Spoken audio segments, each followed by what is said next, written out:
To buy gold, in-game items, or boosting services in Diablo 4, check out the links in the description and use code NICO for 5% off. Hello and welcome back to another Dare to Game video. Today we're playing Diablo 4 and we're going to be doing our Necromancer build guide. And so this one is going to be a pretty basic and very usable bone spear guide. So this is another example of a build that works really well for leveling yourself up and also as an endgame build. It just scales and gets better and better as you level up. Let's just dive on in and start off with it. Keep in mind, this player I'm playing as here is either... it's only at level 25, and so does not have enough points to go all the way to the top, but I will show you how to go all the way to the top in the skill tree, and in that same regard, we'll talk about aspects that I don't have, but that I recommend for it, but I will also just talk about the general things to look for in armor, and so that will also apply to aspects. I hope that makes sense, but now let's just dive on in. And so, starting off with our abilities, up in the top section, you can see in our basic skills, we are going to focus on bone splinters, and the reason we do this is because this is our basic attack that we're going to be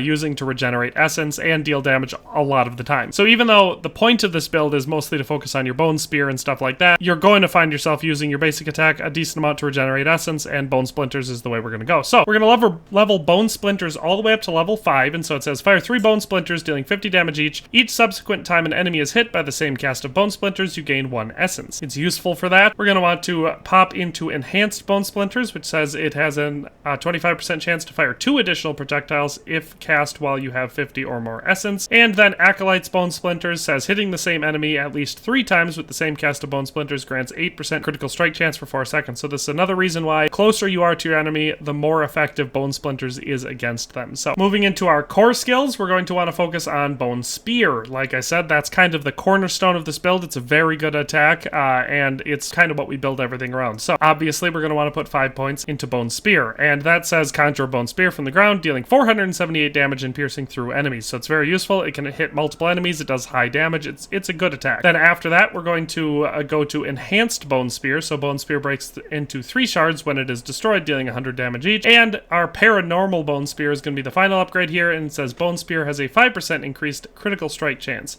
If Bone Spear's primary projectile critically strikes, it fires 2 additional bone shards upon being destroyed. Then another skill in our core skills here, we have Unliving Energy. So your maximum essence is increased by 9. So that's one that we're going to want to level up to rank 3. And then after that, Imperfectly Balanced is another one we're going to want to level 3. So your core skills cost 9% more essence, but deal 15% increased damage. Moving down into our utility skills, or our corpse and macabre skills, we're going to want to put just 1 point into Blood Mist. This one is useful enough. So it says disperse into a bloody mist, becoming immune for 3 seconds. Your movement speed is reduced by 20%, and you periodically deal 7 damage to enemies and heal for 0.5% your maximum life. On top of that, we're going to do Enhanced Blood Mist, so casting the skill that overpowers reduces the cooldown of Blood Mist by 2 seconds. And then Ghastly Blood Mist says Blood Mist leaves behind a corpse every 1 second. Then down on the bottom of this area, we have Grim Harvest, another one that we just want to put 1 point into, so it says consuming a corpse generates 2 essence. What we really want is Fueled by Death, and so we need that 1 point into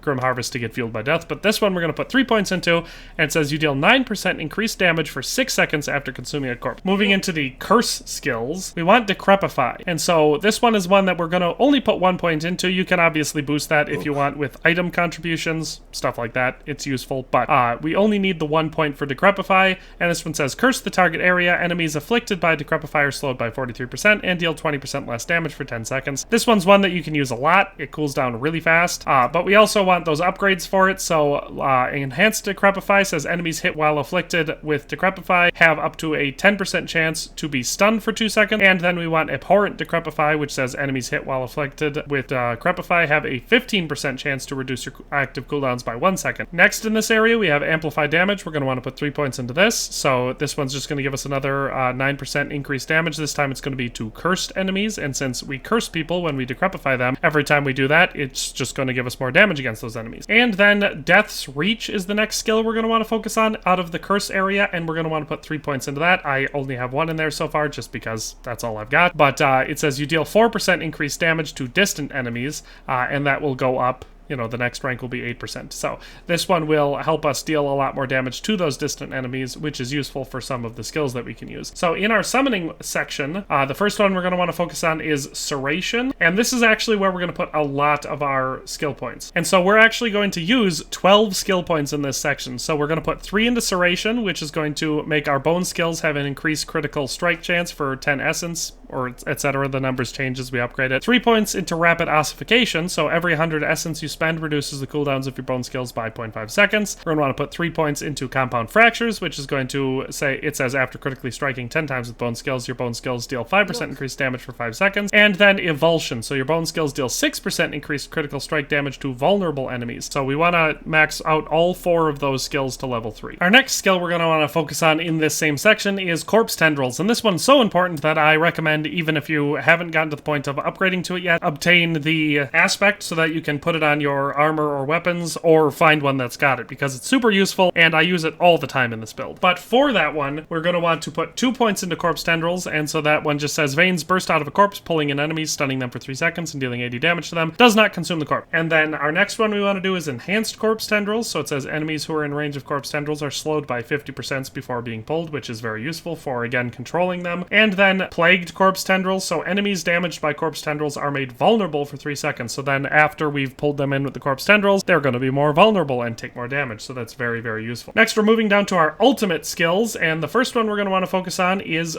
Bone Storm. And now this one is a huge part of this build. I obviously don't have it yet, but this is what makes it so powerful end game. It's a very, very useful ultimate, and you can really spec into it to make it great. Here we're just going to be obviously only doing 1 point because that's all there is, but we put 1 point into Bone Storm, which says a swirling storm of bones appears around you and your golem, dealing 723 to your surrounding enemies over 10 seconds. Next, we're going to upgrade Prime Bone Storm, which says your damage reduction is increased by 15% while Bone Storm is active. And we're going to want to do Supreme Bone Storm, which says your critical strike chance is increased by 20% while Bone Storm is active. The next big thing is Standalone and Memento Mori. And so this one is one that I recommend a lot more endgame. So if you've gotten to the point where you've gotten down here and you have all these skills, then it's very important to do Standalone and Memento Mori, because then we're going to be sacrificing our minions instead of using them. Whereas early game, if you haven't gotten to this point yet, I don't recommend sacrificing them. I recommend just using the most useful ones that you can get, because it's going to make a bigger gameplay difference for you. But if we've gotten to the end game build, you want Standalone, and like I said, 3 points into it, so it says increased damage reduction by 6%, reduced by 2% for each active minion. And then Memento Mori means sacrificing both Skeletal Warriors and Skeletal Mages increases their sacrifice bonus by 20%. So that's another huge one for if we're not going to be having those minions. And then our final one for our key passive, which we can only have one of, we choose Ossified Essence. So it says your bone skills deal 1% increased damage for each point of essence you have above 50 upon cast. It's very useful. This one will, obviously it's more effective the earlier you use this one in combat, so it's interesting. A lot of, depending on how you go, sometimes things are better to use later. This one, you want it if you have more essence. So if you've got more essence above 50, you're going to get a 1% increased damage, which is actually really, really useful in combat. For aspects on this build, there's some that I don't have access to that I recommend doing, but obviously you'll have to get access to them before you can. But the ones that I've got going for this build that have worked so far, for the helmet, I did the aspect of the deflecting barrier. This one says while you have a barrier active, there is a 7% chance to ignore incoming direct damage from distant enemies. And that one I do because of what I have put on the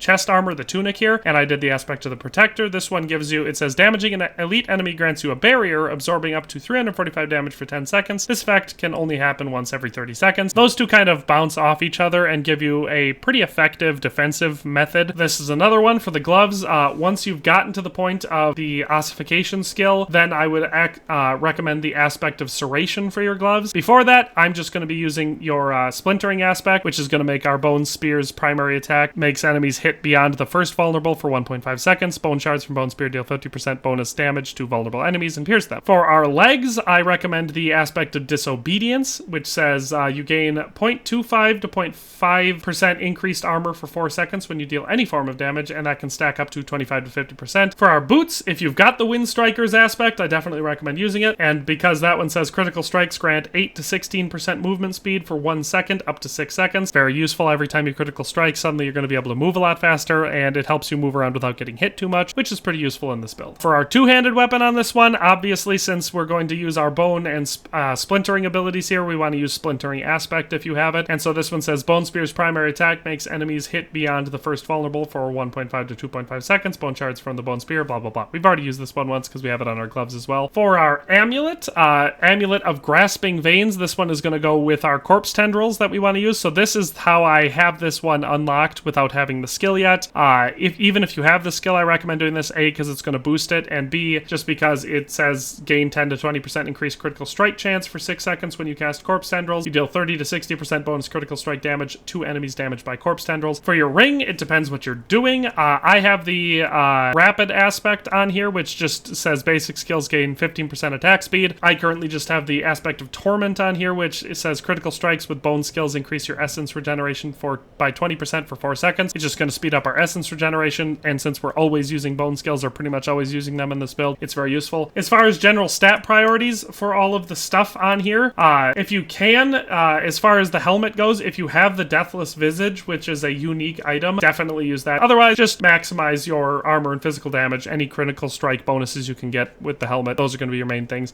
For your chest armor, your tunic, what we're going to want to mostly focus on is the armor value, any damage reduction we can get, any increases to maximum health, and any increases to dodge chance. Those are all going to be super useful. For our gloves, anything that's going to help us with our bone spear damage, any critical chance increase, any critical damage with bone skills increase, and anything that will increase attack speed. So all of those things are going to be very useful. For our amulet, anything that increases your movement speed, your cooldown reduction is a huge for your jewelry on this one, ranks of any of your macabre skills, and any resource cost reduction. So anything that brings down the amount that we have to use as far as essence goes. For both of our rings, it's going to be the same general rule. Anything that's going to increase our vulnerable damage, any critical damage that we can deal with bone skills, any critical damage in general, and beyond that, just a crit chance increase is also going to be a huge boost for either of your rings. For our leg armor, anything that, obviously the first thing is just basic armor on this one because we're going to want that for our survivability. Past that, damage reduction, any increases to max life, or any improvements to our dodge chances are huge. For our boots, anything that increases movement speed is big on our boots.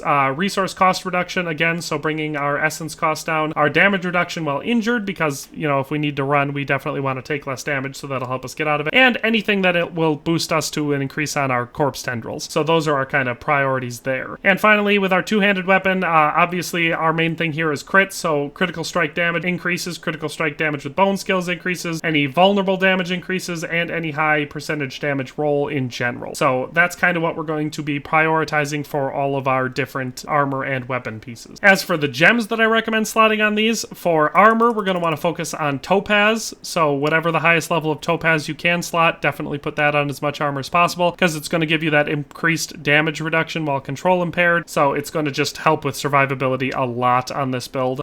For weapons, obviously the highest level emeralds you can put on, that's going to help improve our critical strike damage to vulnerable enemies. This is a build where we make enemies vulnerable a lot, especially with those corpse tendrils and stuff like that, or by casting our curses on them. So if we can make them vulnerable and then we can do increased critical strike to them, it's going to be huge. So emeralds for your weapons. And then, as is often the case with a lot of these builds I do, all of your jewelry, I just recommend popping the highest level skulls you can put based on your level in them to increase your armor. So even at a level 25 build with not the best armor in the world on here, you can see we've got almost 2,000 armor. That's pretty dang good for a level 25 Necromancer. So that is where we're at as far as all of your equipment. The basic gameplay loop for this build is actually super simple. Like I said, we're going to be kind of spamming Decrepify all the time, which is why I like to keep that one keyed to my my first one, so my Y input. Because like I said, you cast it, it gives you the area, and you can put it up as much as you want. It makes a huge difference, and it can affect enemies very rapidly. So you're going to do that all the time to slow them down and weaken them. Then, as much as you can, we're going to be casting our corpse tendrils,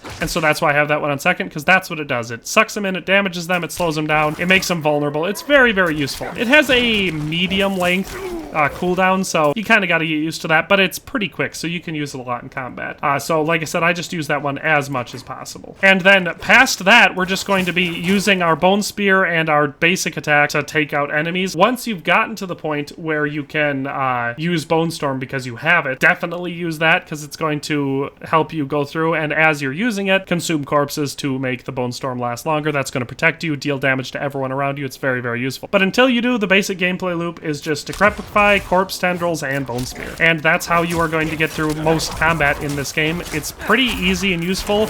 the way that we've designed it makes it a relatively survivable build even for a Necromancer. I find it generally easy to use, and like I said, it only gets better and better as you level up. But that's all for our Necromancer build. Hope you enjoyed it, hope you found it useful, but that's all for today. We'll see you next time. Thanks for watching another Dare to Game video. If you liked this video, please leave a like and a comment. If you haven't already, be sure to subscribe to the channel. If you like my content and would like to support this channel, consider becoming a member today for as little as $1.99 a month. It makes a huge difference. But in any case, thanks for watching and have a nice day. I'll see you next time.